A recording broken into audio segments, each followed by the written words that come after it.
Hello and welcome to the Insecure Chef. Here today with my camera lady Regina, and today we're going to take a shot at making the Italian focaccia bread. That's that delicious bread they put on the table at Italian restaurants, and there's never enough. So let's get started.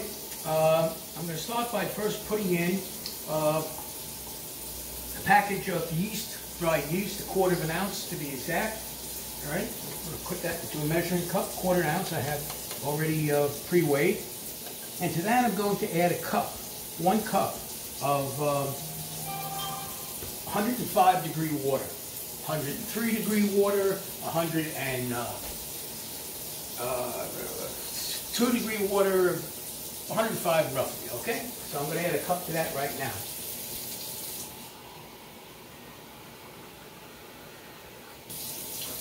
Okay, there's 1 cup. All right, and if my camera lady stops moving around, maybe you'll find it. She doesn't really have to follow me everywhere. So anyway, with that said, I'm gonna take that, let it sit there for a minute, and in the meantime, I'm now gonna add roughly 2 tablespoons of good olive oil. Here is where you really want to use olive oil and not any other oil. We're gonna start with 2 tablespoons, and you're gonna be amazed how much olive oil I will be using in this recipe. So we're going to start with 2 tablespoons. All right, there's 1, and there's 2. Okay, that's in there now. And we'll just close this for the moment because I'm going to be using it a lot. And to that, I'm going to add about 3/4 teaspoon of sea salt. I'm using fine grain sea salt. If you don't have sea salt, then what you need to do is look it up on the web to get a feel for the conversion to regular table salt, because they are not the same. If you do it the same, it's going to be either too salty or not have a proper amount of salt at all. So with that said, this is going to go with 3/4 teaspoon. All right, there you go. I'm going to throw that in there. So that's now in there. And I'm going to add, if you want it, because this is going to be rosemary focaccia bread. So with that, I'm going to grab some crushed rosemary. And I'm going to put in about 2 teaspoons. So here's 1 teaspoon going in. And then here goes 2 teaspoons. We got that in there.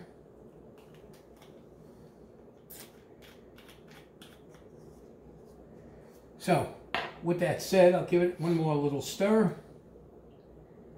Well, you know what? It would be good if I used a spoon. That might be more professional-like, because we don't have any spoons today because everything just got dishwashed. But we'll make do. All right, so I'm just going to stir that around a little bit, and I'm going to transfer it into the mixing bowl where I'll be creating the actual focaccia dough bread. So that's going in. All right. And you want to get, all the yeast out of there.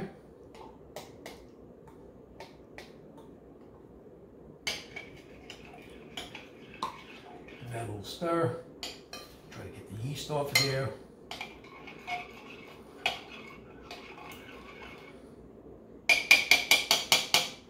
I'm not having any luck here today for some reason. Don't know why. For some reason my yeast is giving me a hard time. Alright. Hopefully I got enough in there to do the job. Alrighty.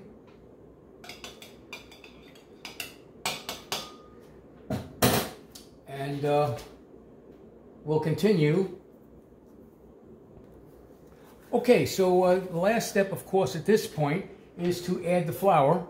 Now I'm using 3 cups of flour. Well, actually more like 2 3/4 cups. All right. The actual recipe quantities are on there.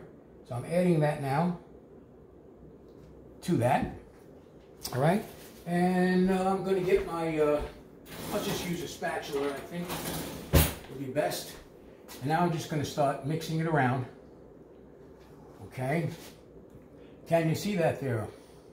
It's clear as day. Oh, well, it's not very clear here today. So I'm just going to mix this around now until it becomes basically a small dough ball of sorts. So this could take a few minutes. So when it's done, I'll bring you back. Okay. Okay, so as you can see in the bowl here, I've started to get a nice dough ball. So now we're going to be doing some kneading. So I'm going to need some extra flour because if I begin to use this, with no flour, I'll never get it off my hands. So I'm going to start now with a little flour in the hands.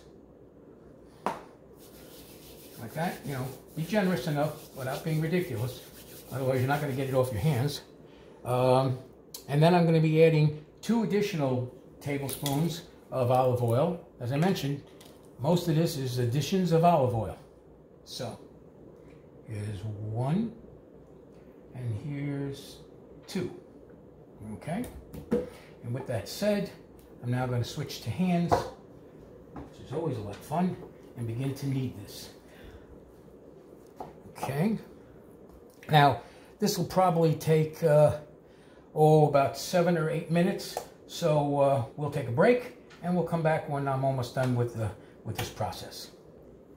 Okay, I've been kneading it. I took it out of the bowl, put it on the work surface. I found it a little bit easier. You do whatever you find the best. And I have been kneading it. The one thing that I didn't show you, which I'll remind you, is from the last olive oil addition that you saw, I added another roughly tablespoon to this, just to get it in the consistency that I like this. Okay? So, that seems good enough to me. What I'm going to do is I'm going to put it back in the bowl. Okay?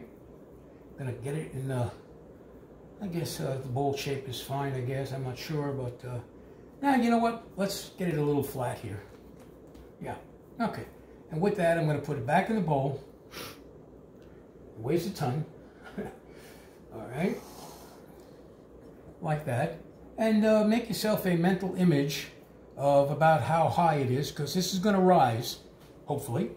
And you'll get an idea as to when it's essentially done. What we're going to try to do is get it to rise about double the size that you're seeing here now. So we'll see how that goes. How long it takes could easily be 20 minutes. Could be 40, could be 15. It's really whatever mood the dough is in. So with that said, I'm going to just cover this with a whatever you call this, and I'm just going to put it in a cold oven, just for purposes of rising. You can put it any place you want. I'm just sticking it in there so it's consistent, and that's that. Okay, we'll be back when it's risen. Okay, we're back. As I said last time, we were letting the dough rise. I let mine go about 1 hour and 15 minutes. Yours could take 1 hour and a half, 2 hours, or less. It really comes down to the fact that the dough has to double in size. And you'll see if you look in there, it most certainly has. Okay? And that gives you an idea of what it's going to look like. So now what we're going to do is I'm taking a sheet pan, which I've already lightly oiled with olive oil, just a splash or two, and rubbed it around with my fingers. And I'm going to take the dough now, and I'm going to pour it directly into that sheet pan. All right, let it pop out of there. All right, here it comes. A little stickier than I would have preferred, but it'll have to do. All right. Just going to scrape it out now. And you know, you'll find when you're making breads, there are variations in the way they come out. And usually, though, each variation is fine. So we'll see if mine works out that way. Now, with that in there, I'm going to kind of shape it into a rectangle of sorts. All right. And you don't have to make it a perfect rectangle by any means. Okay, because as a famous chef says, perfectly rectangular focaccia bread is annoying. So you'll see what I'm doing. Just pressing it out. It's not going to fill the pan by any means. but you should get it in the shape that you like, because this will become roughly the bread. And, you know, try to make it somewhat uniform. Again, none of this is directly critical. You just don't want big mountains or anything. But, see if I can get that side out there a little bit. Yeah. What do you think, camera lady? Looks pretty good. Getting there. Yep. All right. All right, I think I'm not going to push it too far, because I like the focaccia to have some, you know, thickness to it when it's finished baking. All right. Just one corner, I'd like to get something going on, but now I don't have it centered anymore. Okay. Let's see if I can start this again a little bit. All right, now That's better. I'm kind of moving it over to that side.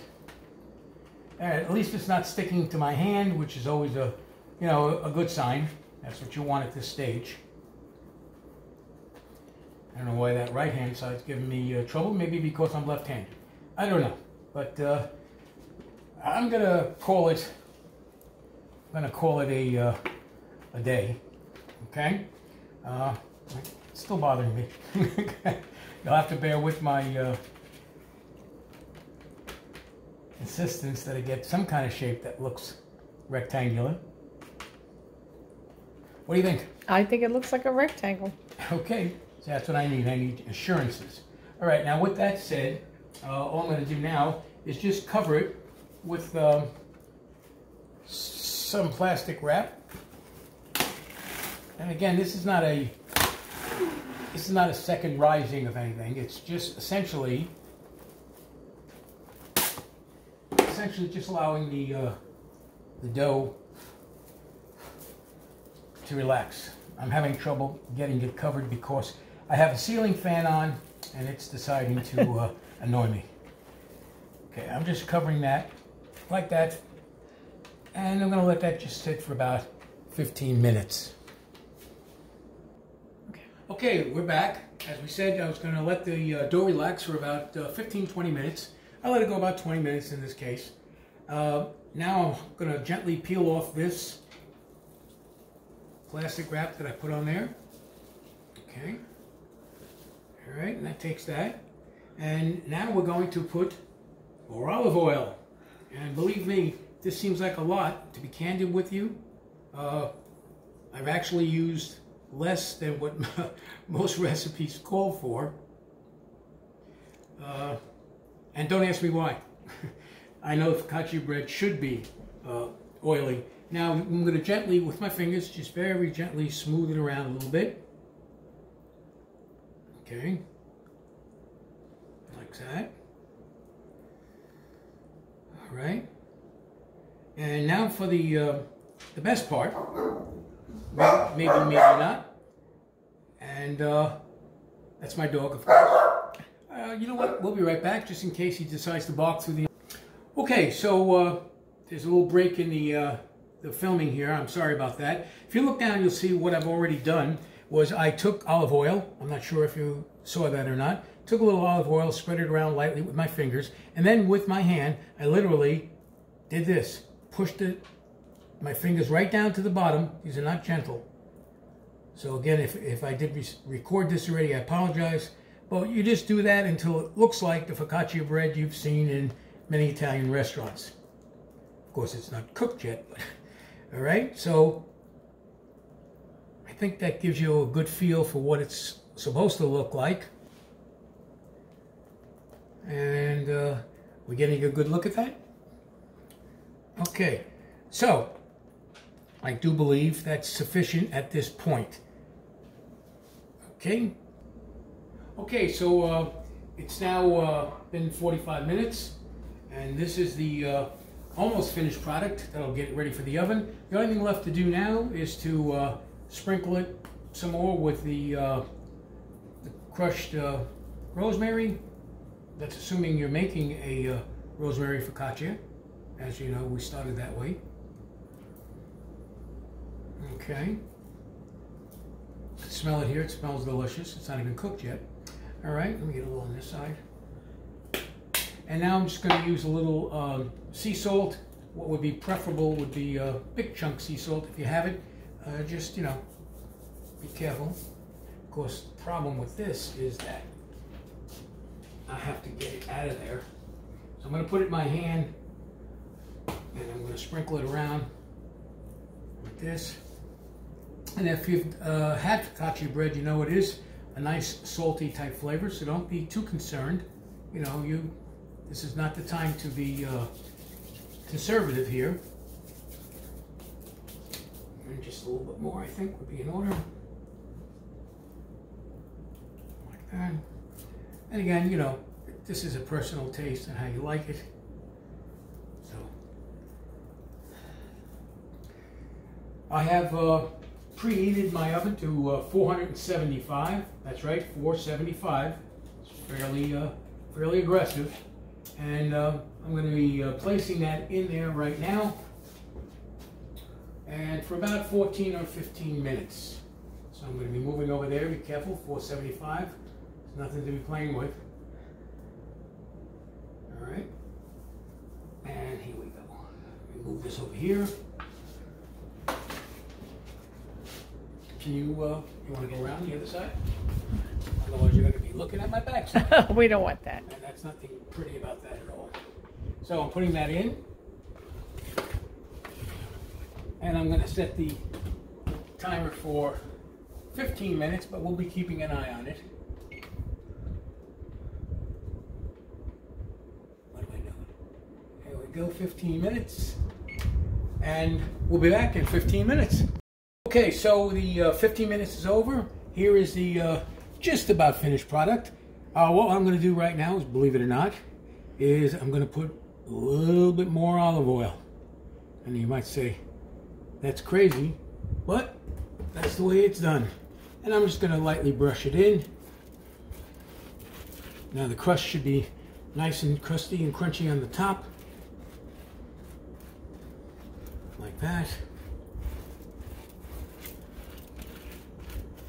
Okay. And now I'm simply going to let it sit here until it's cooled. Shouldn't take too long. And then we'll finish up from there. Okay, I'm going to move this now. You can use your hands, you can do whatever you like. I'm going to move it onto a cooling rack or whatever and let it cool down. We'll be back shortly. Okay, I've allowed it to cool a bit, and I'm just going to cut it because it's difficult to store like this. But let's take a look, see, you know, what it looks like. So bear with me. I'm just going to make sure I get down to the bottom. Maybe I can hear that. Let's take a look, see what it looks like on the inside. Ooh, looks very nice. Yeah. Very nice indeed. And I'm going to keep one out because this kind of bread don't last long, and then we're going to freeze the other half. And that's about the way you make rosemary focaccia bread. Now again, if you don't like rosemary, you can leave it out. Or if you prefer other spices or whatever you want, you can put it in. You can also add dried herbs and tomatoes, or really just about anything that you might enjoy that you can place in there. But you know, I would suggest you put it in the same step that I used the rosemary. So, from my lovely wife and camera lady Regina. Have a great night. And thank you so much for watching The Insecure Chef.